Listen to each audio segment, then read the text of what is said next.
Polaris Dancer u teretku. Crna kapa na Kacugi Konkolja u sedlu Gunship-a, naranđasta kapa na Kacugi Sulesta u sedlu Polaris Dancer. Sada se nalazi unutar start mašinu, čekamo da Živanović pusti Memorijal kralja Aleksandra 2026. godine. Trka je puštena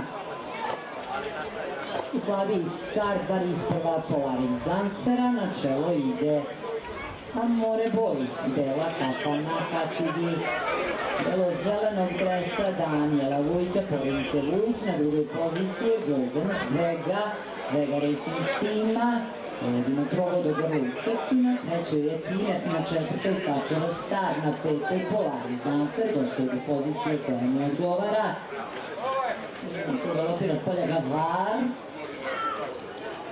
na čelu Amore Boj, Golden Vega, Tinef, Amore Boj, Golden Vega, Tinef, Amore Boj, Tinef, Golden Vega.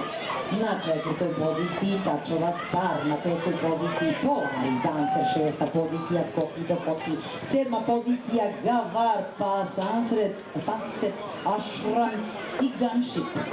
Trku vodi Amore Boj, Tinef, Golden Vega. Amore Boj ima dužinu i po prednosti u odnosu na Tinefa, koji pak ima dužinu i 3/4 u odnosu na Golden Vegu. Vrati za Tačova Star, kao da je krenuo Skoti do Koti.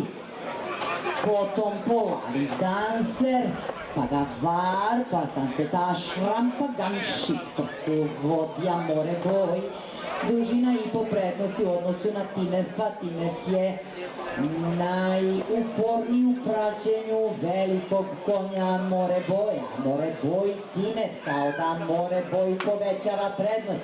Ima li ko iz mase odgovor na to? Tako vodi Amore Boj, ide Tačova Star, praćen. Tinef ne odustaje, samo vidimo koje je ono spolja, da li je to Gavar? Trku vodi Tačova Star, za čelo Amore Boju, spolja ide iznutra ostavlje Gavar, zameniše pozicija spolja Tinef.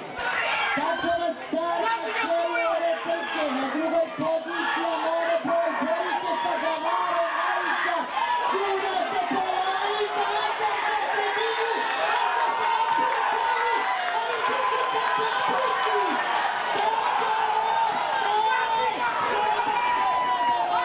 se naputali, ali Polaris Dancer, Skoti do Koti.